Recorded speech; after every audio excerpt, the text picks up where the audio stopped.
Some villages don't appear on maps.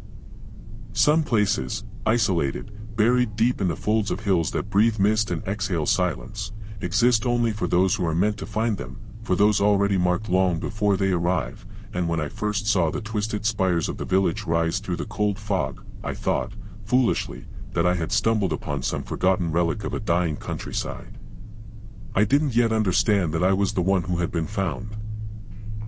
The villagers greeted me not with suspicion, but with smiles too smooth, hands too steady, voices too measured, and though they spoke kindly, though they offered warmth and food and shelter, something about their eyes, deep-set, unblinking, dark as wells, set my skin crawling before a single word had been exchanged. They watched me. They all watched me. And in time, I would understand why. Because not everyone in the village is human. And not everyone in the village is alive. And by the time I learned the difference, it was far, far too late to run. The road to Eldershade was a riddle wrapped in fog and silence, an ancient path swallowed by brambles and shadows so thick they seemed to leach the warmth from the air itself, and as I drove the last few miles through the skeletal remains of the forest, the sun a pale bruise on the horizon, I could feel a sick, slow pulse beneath the gravel that wasn't the beating of my own heart but something far older, something that thrummed with the promise of unease and whispered secrets I was only beginning to understand.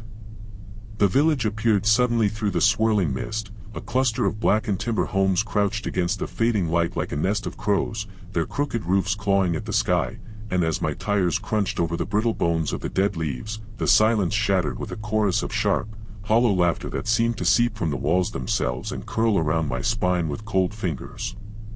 They were waiting. At the village's heart stood a twisted stone well, ancient as the earth, its mouth gaping like a wound, and around it the villagers gathered, faces upturned, eyes glinting not with warmth but with a predator's calculating gleam, the light in their pupils darting and shifting as though the darkness inside was alive and hungry, and when they smiled, which they did slowly, deliberately, the edges of their mouths peeling back too far, revealing teeth too sharp, too jagged to be human, I knew without doubt that I had driven into a trap woven from shadow and flesh. They spoke to me in voices as smooth as silk but underlined with a low growl, their words wrapping around me like chains forged in nightmare, welcoming and warning all at once. I should have turned back. I wanted to run, but my limbs betrayed me. The village had already woven itself into my blood, into the marrow of my bones, and as I stepped from the car, the smell of earth, decay, and something far fouler. Something metallic and wet, like fresh blood pooling on stone, filled my nostrils, sinking into my lungs with every breath. The first to approach was an old woman whose skin was stretched so thin it looked translucent, her eyes milky and unblinking, but her smile was a cruel slash across her face. She placed a hand on my shoulder, cold and clammy as the grave, and whispered, "You are one of us now." And in that moment, beneath the gathering shadows and the hollow laughter echoing from the crooked rooftops, I understood, this village was alive. Not with life, but with hunger. The hunger was patient. And I was already starving. The houses in Eldershade weren't like any I'd seen before. Each one a grotesque sculpture of weathered wood and bone, with windows like hollow eye sockets and doors that seemed to breathe softly in the chill air, exhaling decay in secrets I was too frightened to unearth. At first, the villagers appeared normal, wearing worn clothes patched with mud, voices low and courteous, hands steady as they worked the land. But something beneath their skin writhed like a secret poison, something in the way their smiles were too sharp, too slow, like knives pressed just beneath the surface, waiting. I noticed it first in the children, small faces too old for their years, eyes too deep, too black, reflecting the moonlight with a shimmer that was not innocence but hunger. They would gather at dusk, whispering in a language older than human speech, their voices curling through the trees like smoke.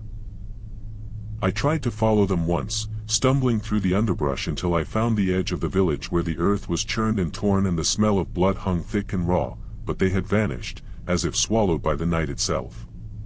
At night, when the fog rolled in heavy and the stars blinked out one by one, the village became a different place entirely. Doors would creak open on their own, revealing empty rooms slick with shadow, and the laughter, always that laughter, would rise, guttural and hungry, echoing in the hollows beneath the floors. One evening, as I lay awake beneath the thin, threadbare blanket in the cold room they had given me, I heard the scraping at my door, slow and deliberate, like claws dragging across stone, and when I opened it, there was no one there. Only a mask, carved from some dark wood and stained with what looked like dried blood, staring up at me with hollow eyes that seemed to pulse with malevolent life.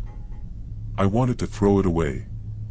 Instead, I hung it above the fireplace, and that night, my dreams were invaded by faces, thousands of faces, shifting and twisting into one another, merging flesh and bone until I could not tell where one ended and the next began, and always watching me. The forest surrounding Eldershade was no sanctuary.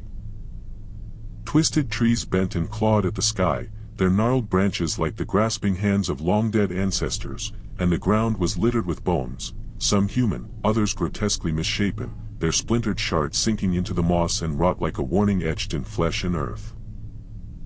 The villagers warned me never to venture beyond the edge of the trees, but curiosity gnawed at my resolve until one night, driven by a terrible need to understand what had trapped me here, I stepped beyond the village borders into the thick blackness of the woods, the fog curling around me like a suffocating shroud. The air was heavy with the scent of blood and decay, and as I walked, the whispers began.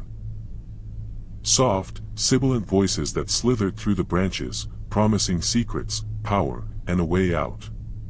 I followed them deeper until the ground gave way to a clearing, where the moonlight revealed a circle of ancient stones stained with dark, coagulated blood.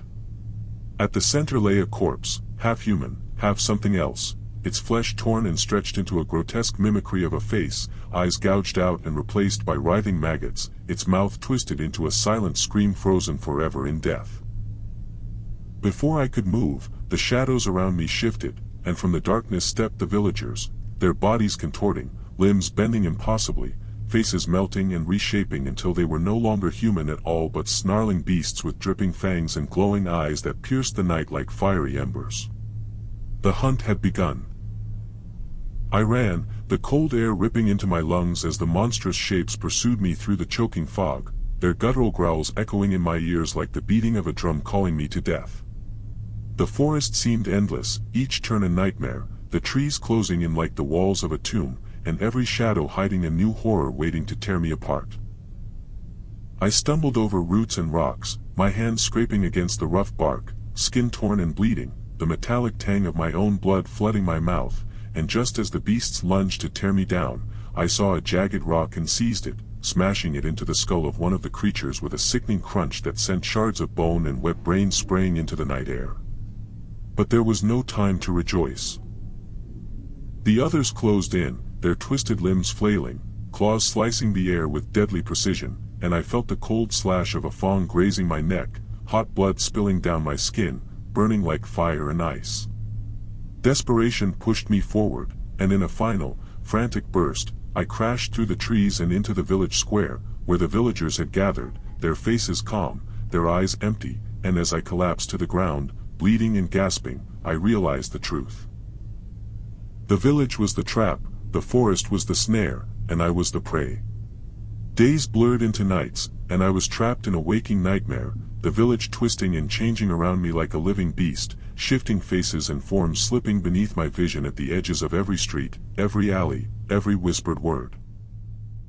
I could no longer trust what I saw or heard, and even my own reflection became a mockery, the face staring back at me warped and elongated, eyes blackened, teeth sharpened into cruel points.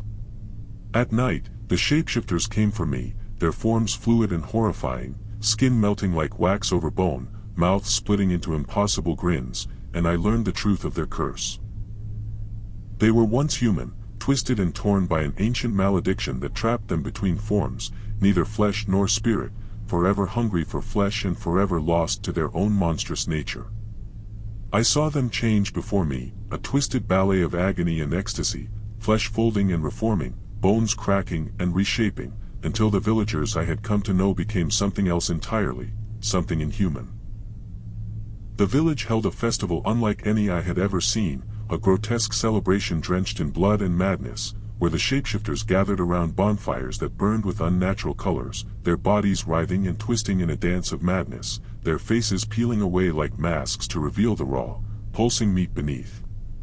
I was forced to join them, dragged screaming into the circle, my body aching with exhaustion and terror, as the villagers feasted on flesh, human and otherwise. With a hunger so primal it was terrifying, and the taste of blood filled my mouth, bitter and metallic, mingling with the screams of the damned that echoed through the night. Amidst the chaos, I saw my own face carved into a wooden totem, eyes gouged out and replaced by flickering candlelight, and I knew then that I was no longer a visitor but part of the village's endless cycle of hunger and death. The madness clawed at my mind, fracturing my thoughts into shards of terror and despair, and I found myself walking the village streets in a daze, caught between the desire to flee and the dark compulsion to belong.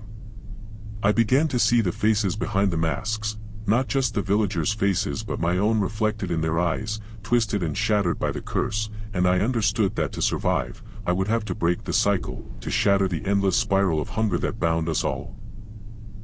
But the village would not let me go so easily.